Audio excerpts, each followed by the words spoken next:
నమస్కారం అండి. Welcome to యోగస్టాక్. అందరూ బాగున్నారు కదా? ఈ పర్టిక్యులర్ వీడియో వచ్చేసి నాకు ఇద్దరు ముగ్గురు మెసేజ్ పెట్టారు. ఏంటి అంటే, సార్ ఇట్లా మాకు పే సరిగ్గా ఇవ్వట్లేదు, 2 నెలలకు ఒకసారి ఇస్తున్నారు అని ఒకతను. ఇంకొకతను ఏంటంటే, నాకు అసలు పే చేయడం మానేశాడు మా ఎంప్లాయరు. 2-3 మంత్స్ అవుతుంది, నేను జాబ్ చేస్తున్నా కానీ వాళ్ళు నాకు పే చేయట్లేదు. మరి నేను H1B ఎక్స్టెన్షన్కి వెళ్తే నాకు ఏమైనా ప్రాబ్లం అవుతుందా సార్ అని. అలాగనే ఒక 1 మంత్ బ్యాక్ అనుకుంటా ఒకళ్ళు ఈమెయిల్ చేశారనమాట. ఏంటి అంటే ఆళ్ళు ఎంప్లాయర్ మారదాం అనుకుంటున్నారంట అతను. జాబ్ ఉంది, వేరే ఎంప్లాయర్ మారదాం అనుకున్నా. ఎందుకంటే ఉన్న ఎగ్జిస్టింగ్ ఎంప్లాయర్‌తోని నాకు ప్రాబ్లమ్ ఉంది. వాళ్ళు నాకు సరిగ్గా ఇట్లనే సాలరీ సరిగ్గా ఇవ్వట్లేదని అదని వేరే ఎంప్లాయర్ మారదాం అనుకుంటున్నా. కానీ నా ఎగ్జిస్టింగ్ ఎంప్లాయర్ నన్ను థ్రెటన్ చేస్తున్నాడు. అంటే నువ్వు వెళ్ళొద్దని, లేకపోతే డబ్బులు కొంత హోల్డ్ చేసి పెట్టుకుంటారు కానీ హోల్డ్ చేసి పెట్టుకొని అది ఇవ్వనని, లేకపోతే నీ మీద కేసు వేస్తామని.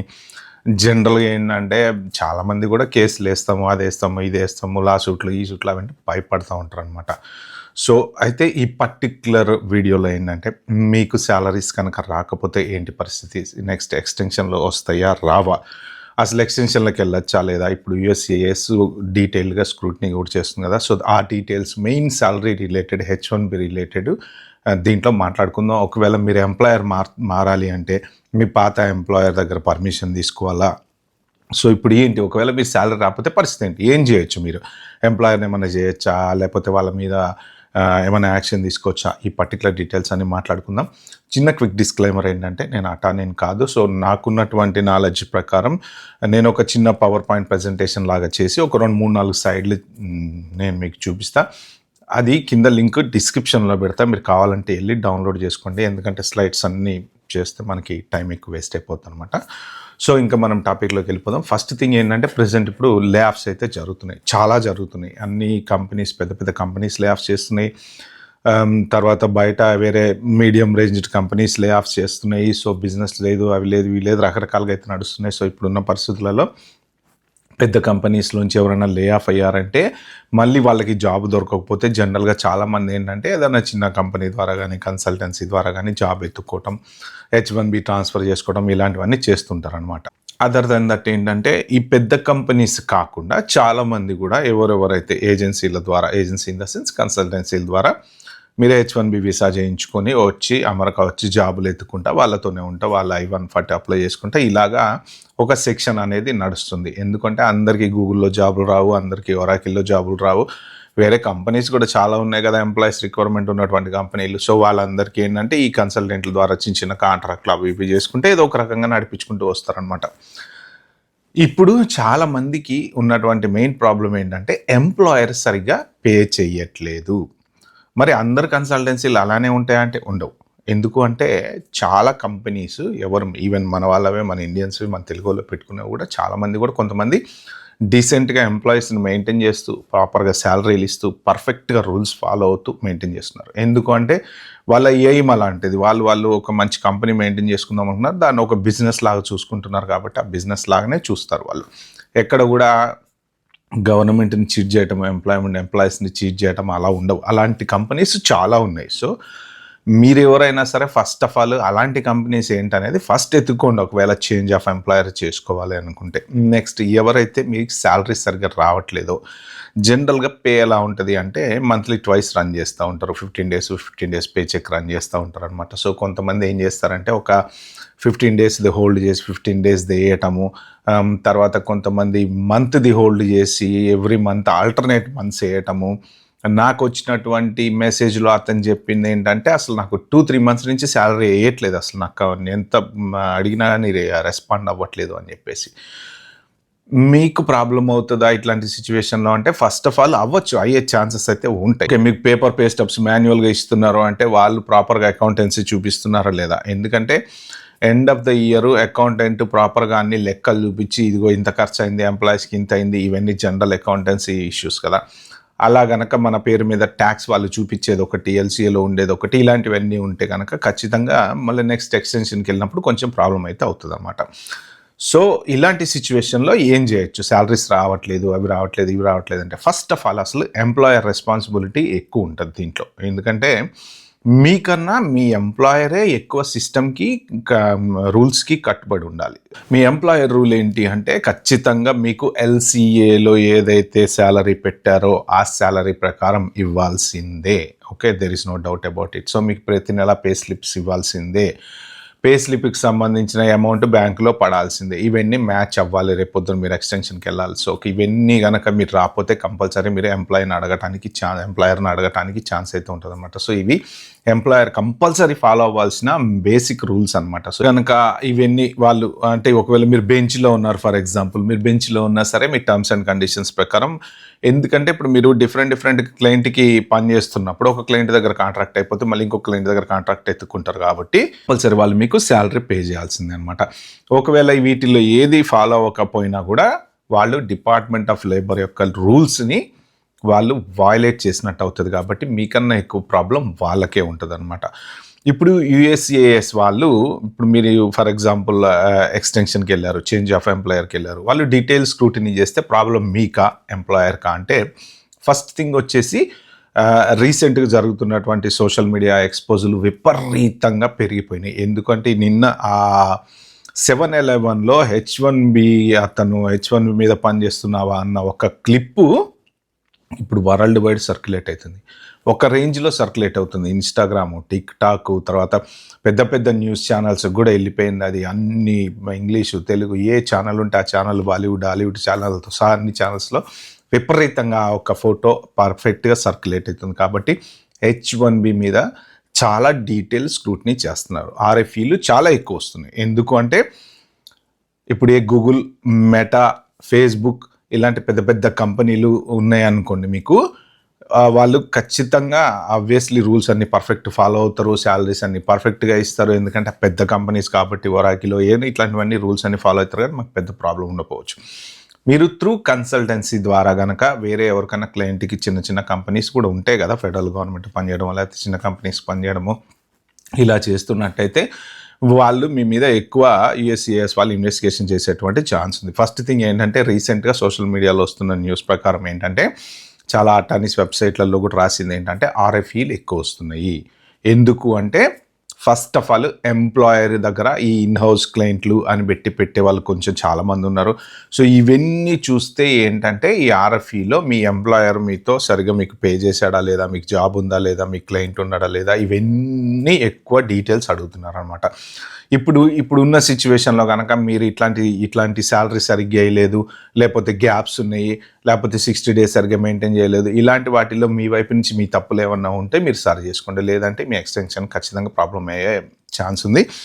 ఇలాంటి సిచ్యువేషన్లో యాక్చువల్గా RFE ఇస్తే ఎంప్లాయరు ఇప్పుడు ఒక 2 months 3 months మీకు పే స్టబ్స్ రన్ చేయలేదు, ఎందుకు రన్ చేయలేదు అనేది ఎంప్లాయర్ చూపెట్టాల్సినటువంటి అవసరం ఖచ్చితంగా ఉంది. RFE వేసినప్పుడు మిమ్మల్ని ఒకవేళ అడిగితే మీరు చెప్పొచ్చు, నేను వర్క్ చేస్తూనే ఉన్నా కానీ నా ఎంప్లాయర్ నాకు శాలరీ ఇవ్వలేదు అని చెప్పి మీ వైపు నుంచి మీరు చెప్పడానికి సరిపోను, మేమన్నీ రెడీ చేసి పెట్టుకోండి ఎవిడెన్స్. అసలు ఎలాంటి సిచ్యువేషన్లలో మీకు ప్రాబ్లం వచ్చే ఛాన్స్ ఉంటుంది, ఎక్స్టెన్షన్కి వెళ్ళినా, చేంజ్ ఆఫ్ ఎంప్లాయర్కి వెళ్ళినా అంటే ఎంప్లాయర్ దగ్గర ఎవిడెన్స్ కనుక ఎక్కువ ఉండి, మీరు ఒకవేళ మీకు ప్రాజెక్ట్ ఇచ్చినా ఇన్ టైంలో ఫినిష్ చేయకపోవటము, మీరు రెస్పాండ్ అవ్వకపోవటము, ఈమెయిల్స్కి రెస్పాండ్ అవ్వకపోవటము, వర్క్ ఉన్నా చేయకపోవటము, మీరు 2వ జాబ్ 3వ జాబ్ చేసుకుంటే ఈ జాబ్ను పట్టించుకోకపోవటము, ఇలాగా ఎంప్లాయర్ కరెక్ట్గా ఉన్నాడు, మీరు కరెక్ట్గా లేరు అంటే మాత్రం అప్పుడు ఖచ్చితంగా ఎంప్లాయర్ RFE ఇచ్చినా కూడా చెప్తాడు అతను సరిగ్గా పని చేయట్లేదు, సరిగ్గా రావట్లేదు అంటే అప్పుడు మీ ఎక్స్టెన్షన్ మాత్రం డెఫినెట్గా పోయేటువంటి ఛాన్స్ ఉంది. కాబట్టి మీ వైపు నుంచి మీరు ఎటువంటి పరిస్థితుల్లోనూ కూడా ప్రాపర్గా రూల్స్ ఫాలో అవ్వటానికే ట్రై చేయండి. ఎక్కడ కూడా మీరు రూల్స్ బ్రేక్ చేయొద్దు. అవసరమైతే 2-3 జాబులు ఉంటే ఒకటి వదిలేసుకొని ఒకటైనా కరెక్ట్గా పెట్టుకోండి. ఎందుకంటే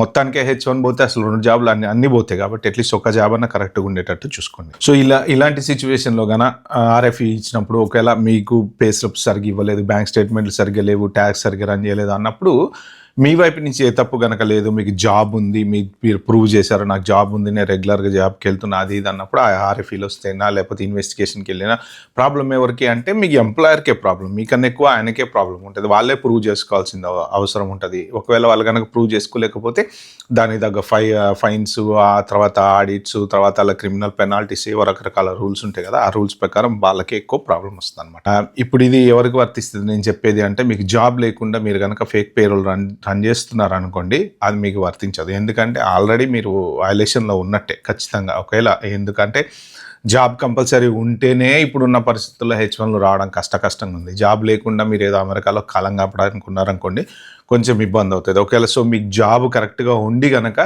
మీ ఎంప్లాయర్ మీకు సరిగ్గా పే స్లిప్స్ కానీ, బ్యాంక్ స్టేట్మెంట్లు కానీ, లేదా డబ్బులు కానీ బ్యాంకులో వేయట్లేదు అన్నట్టు సిచ్యువేషన్లో మీరు ఏంటంటే మీ ఎంప్లాయర్ తోటి కమ్యూనికేషన్ అనేది మీరు బై ఈమెయిల్ చేయండి. ఎప్పుడు కూడా వెర్బల్ కమ్యూనికేషన్ అనేది ఎంప్లాయర్తో అస్సలు చేయకూడదు. ఈమెయిల్ కమ్యూనికేషన్ చేయండి. నాకు శాలరీ పడలేదు, నాకు పే స్లిప్ రాలేదు, నా ట్యాక్స్ కట్టేవా లేదా, లేకపోతే నా ప్రాజెక్ట్ ఎప్పుడు స్టార్ట్ అవుతుంది, ఒకవేళ ప్రాజెక్ట్ అయిపోయింది క్లయింట్ దగ్గర, వేరే క్లయింట్ దగ్గర ప్రాజెక్ట్స్ ఆ బెంచ్ మీద ఉన్నప్పుడు కూడా పే చేయాల్సిన రెస్పాన్సిబిలిటీ అయిందే. నీకు జాబ్ లేదు కదా నేను పే చేయను అనడానికి లేదు. ఎందుకంటే మీరు ఆయన దగ్గర పర్మనెంట్గా ఎంప్లాయీగా పనిచేస్తున్నప్పుడు కాంట్రాక్ట్ తెచ్చుకోవడం ఆయన బాధ్యత, నెల జీతం ఇవ్వటం ఆ రెండు ఆయన బాధ్యత. సో కాబట్టి మీరేంటంటే ప్రతి కమ్యూనికేషన్ కూడా ఈమెయిల్ కొట్టండి. ఓకే, నాకు ఇంకా I still did not receive my pay slip, లేకపోతే I still did not receive my payment through the bank. ఒకవేళ మీకు గనక శాలరీ ఇప్పుడు ఎవ్రీ మంత్ 1st తారీఖు 15th ఇస్తున్నాడు అనుకోండి, ఒక నెల రాలేదు, మీకు 15th పే రాలేదు, వెయిట్ చేయండి, ఒక 1 వీక్ వెయిట్ చేయండి, టూ వీక్స్ వెయిట్ చేయండి. నెక్స్ట్ ఎంబటే ఈమెయిల్ కొట్టండి. ఈమెయిల్ కూడా మీరు అది మన ఫోన్ చేసి అన్న జీతం ఎప్పుడు ఇస్తామని అడగటం కాకుండా ఈమెయిల్ కొట్టండి. When I'm going to receive my pay, can you please let me know what is the date and time అని చెప్పేసి మీరు ఈమెయిల్ కొడితే అట్లీస్ట్ మీకు ఉంటుంది కదా, రిటర్న్ కమ్యూనికేషన్ ఉంటుంది. సో ప్రతి ఒక్క ఎవిడెన్స్ తీసి పెట్టుకోండి. మీరు క్లయింట్ దగ్గర పనిచేస్తున్నారు అనుకోండి, క్లయింట్తో మాట్లాడేటువంటి ఈమెయిల్ స్క్రీన్ షాట్స్ తీసి పెట్టుకోండి. అన్నీ కూడా ఒక వర్డ్ డాక్యుమెంట్లో మొత్తం ఎవిడెన్స్. ఒకవేళ మిమ్మల్ని ఎంప్లాయర్ కన్నా సతాయిస్తే రేపు పొద్దున మీరు యాక్షన్ తీసుకునే సిచ్యువేషన్లో మీరు ప్రతిదీ ప్రూవ్ చేయగలగాలి. దానికి సంబంధించిన స్క్రీన్ షాట్లు అన్నీ తీసుకొని ఒక వర్డ్ డాక్యుమెంట్లో పెట్టుకొని ఒక ప్రాపర్ ఫైల్ అయితే తయారు చేసి పెట్టుకోండి అనమాట. కమ్యూనికేషన్స్ కానీ ఇవి కానీ ఎప్పుడే కానీ ఫోన్లో మాత్రం అస్సలు చేయకండి. డైరెక్ట్గా వెళ్ళి మాట్లాడటము ఇలా ఏదన్నా కానీ రిటర్న్ కమ్యూనికేషనే. మీరు ఆఫీస్కి వెళ్ళి మాట్లాడడము లేకపోతే ఫోన్లో మాట్లాడడము వల్ల ఏమవుతుందంటే మీ దగ్గర ఎవిడెన్స్ ఉండదు. రేపు పొద్దున ఏదైనా ప్రూవ్ చేయాలంటే చేయలేరు. కాబట్టి complete return communication everything proof అయితే దగ్గర పెట్టుకోండి. ఓకే, నెక్స్ట్ ఇంకా ఫస్ట్ థింగ్ ఏంటి, మీరు ఎంప్లాయర్ మారాలంటే పాసిబిలిటీ ఉందా లేదా, మారచ్చు. మీరు ఎంప్లాయర్ మారాలంటే అవతల ఎంప్లాయర్ దగ్గర నుంచి మీరు పర్మిషన్ తీసుకోవాల్సిన అవసరం అయితే సరే ఏ లెక్కన కూడా లేదు. ఓకే, మీరు ఎంప్లాయర్ మారిన తర్వాత మీకు H1B వాళ్ళ కంపెనీకి ట్రాన్స్ఫర్ అయినప్పుడు అప్లికేషన్ చేస్తారు కదా, పిటిషన్ వేసినప్పుడు మీకు ఫైలింగ్ నెంబర్ వస్తుంది కదా, అప్పుడు మీరు సేఫ్ అనమాట. అప్పుడు మీరు ఏం చేయొచ్చు అంటే, ఒకటి డిపార్ట్మెంట్ ఆఫ్ లేబర్ కంప్లైంట్ చేయొచ్చు. ఎందుకు అంటే నాకు సరిగ్గా శాలరీ పే చేయట్లేదు, అది చేయట్లేదు, ఇది చేయట్లేదు. కంప్లైంట్లు చాలామంది చేయకుండా తలంచుకొని ఎందుకు బతుకుతారు అంటే వీళ్ళు H1B రివోక్ చేస్తారేమో అని భయం అనమాట. H1B రివోక్ చేస్తే మన పరిస్థితి ఏంటి, మనం అమెరికాలో ఉండలేమేమో, వెళ్ళిపోతామేమో, మన డ్రీమ్స్ అన్నీ షాటర్ అయిపోతాయేమో అని. మీరు ఒక్కటి ఆలోచించుకోండి. ఇప్పుడు ఈయన శాలరీ సరిగ్గా ఇవ్వట్లేదు. ఓకే, ఎప్పుడు H1 రివోక్ చేస్తాడో తెలియదు, ఎప్పుడు శాలరీ ఇస్తాడో తెలియదు, నెల 2 నెలల 3 నెలల శాలరీ హోల్డ్ చేసి పెట్టుకున్నాడు. ఒక ఇంత కష్టపడి బతుకుతా, ఇంత జాబ్ చేసుకుంటా, మనం వర్క్ చేసుకుంటా, వాళ్ళకి భయపడో లేకపోతే వీసాకు భయపడో మెంటల్ టెన్షన్ పెట్టుకొని ప్రతిరోజు ఫైనాన్షియల్గా హెడేక్లు తీసుకుంటే అవసరమా చెప్పండి? పోతుందండి వీసా, ఏమవుతుంది, ఇండియా వెళ్ళిపోండి. అంతేగాని ఈ మెంటల్ టెన్షన్ పెట్టుకొని ఎన్ని రోజులు ఉంటారు? సో మీరు ఒకటి డిసైడ్ చేసుకోండి. ఏదో ఒక రకంగా మీ వాళ్ళకైతే రేపైనా H1 పోతుంది. ఇప్పుడు ఆయన రూల్స్ అన్నీ ఫాలో అవ్వలేదు అనుకోండి, రేపు పొద్దున ఎక్స్టెన్షన్ పోయినా మీ H1 పోతుంది, డౌట్ లేదు. వాళ్ళు RFE ఇస్తారు, ఖచ్చితంగా డినై చేస్తారు. ఇప్పుడున్న పరిస్థితులలో H1 నాట్ అంత సింపుల్గా అన్న తీసుకొని స్టాంప్ వేసి ఇచ్చిన అంత ఈజీగా లేదు. చాలా కరెక్ట్గా ప్రూవ్ చేసుకొని గ్యారంటీ జాబ్ ఉంది, క్లయింట్ ఉన్నాడు, అన్నీ ప్రూవ్ చేస్తేనే వస్తుంది. అట్లా అయిపోయింది ఇప్పుడు పరిస్థితి, H1 పరిస్థితి. ఓకే, ఫ్రాడ్, చీప్ లేబరు, ఇదే మాట్లాడుతున్నారు అందరూ. సో కాబట్టి ఏంటంటే మీరు పోయిన వీసా అనుకొని వాళ్ళ మీద కంప్లైంట్ చేయండి. అట్లీస్ట్ మీ డబ్బులన్నీ వస్తే వేరే ఎంప్లాయర్ దగ్గరికి స్విచ్ అయిపోండి. మీరు స్విచ్ అయిపోయి మంచి జాబ్ ఎత్తుకొని ఆ ఎంప్లాయర్తోని మీకు ప్రాబ్లం ఏం లేదండి, భయపడాల్సిన అవసరం లేదు. ఒకవేళ కనుక వాళ్ళు మీ H1 రివోక్ చేసినా, మీరు ఇండియా వెళ్ళిపోయినా రేపు మళ్ళీ H1 వేసుకొని రావచ్చు. మీరు లేదు అంటే మీకు గన భయం ఉంది అని అనుకుంటే మీరు ఒక పని చేయొచ్చు. అటార్నీ దగ్గరికి వెళ్ళి మీ ప్రైవేట్గా, అంటే మీకు చెప్పాల్సిన అవసరం కూడా లేదు ఎంప్లాయర్కి, ప్రైవేట్గా మీ అటార్నీ దగ్గరికి వెళ్ళి కూర్చొని, సార్ నాకు ఇట్లా ప్రాబ్లం ఉంది, నాకు శాలరీ సరిగ్గా రావట్లేదు, నా క్లయింట్ ఉన్నాడు, నేను వర్క్ చేస్తున్నా, అటార్నీ దగ్గరికి వెళ్ళి మీరు ఎప్పుడు చెప్పగలుగుతారు అంటే మీ గ్యారంటీ జాబ్ ఉన్నప్పుడు మాత్రం చెప్పగలుగుతారు. జాబ్ లేనప్పుడు మీరు చెప్పలేరు. ఎందుకంటే మీకు ఎంప్లాయీకి ఉన్నటువంటి అండర్స్టాండింగ్, మీరు క్యాష్ ఇస్తారు, వాళ్ళు పేరోల్ మెయింటైన్ చేస్తారు, ఇలాంటివి చెప్తూ ఉంటారు కదా, చాలామంది అంటుంటారు కదా, డబ్బులు ఇచ్చి. మొన్న అడ్వర్టైజ్మెంట్లో ఇప్పుడు ఆమె ఎవరితోనో మాట్లాడినప్పుడు కూడా మేము 2100 తీసుకుంటాము, పేరోల్ రన్ చేస్తాము, నీకు మళ్ళీ 1800 బ్యాక్ ఇచ్చేస్తాము, 300 ట్యాక్స్ కడతాము అని.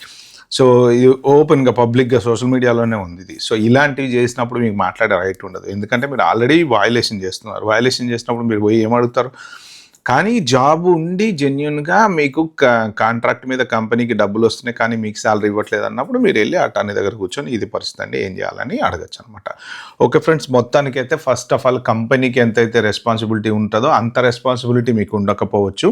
మెయిన్ రెస్పాన్సిబిలిటీ ఎంప్లాయర్కే ఉంటుంది, వాళ్ళ మీదే ఫైన్లు వచ్చినా ఏమన్నా. But overall end of the day ఏంటంటే మీరు కనుక ఎక్కడ కానీ జాబ్ లేకుండా ఉండి పేరోల్ రన్ చేసిన, రూల్స్ కనుక ఫాలో అవ్వకపోయినా, నెక్స్ట్ ఎక్స్టెన్షన్ కానీ చేంజ్ ఆఫ్ ఎంప్లాయర్ కానీ వెళ్ళినప్పుడు మాత్రం మీకు ట్రబుల్ ఉండేటువంటి ఛాన్స్ ఉంది. కాబట్టి ఏంటంటే జెన్యూన్గా ఉండడానికి ప్రయత్నం చేయండి, ఎక్కడ కూడా రూల్ బ్రేక్ చేయడానికి ట్రై చేయొద్దు. లాంగ్ లైఫ్ చూసుకోండి, షార్ట్ లైఫ్ కాదు. Okay, bye bye, have good day.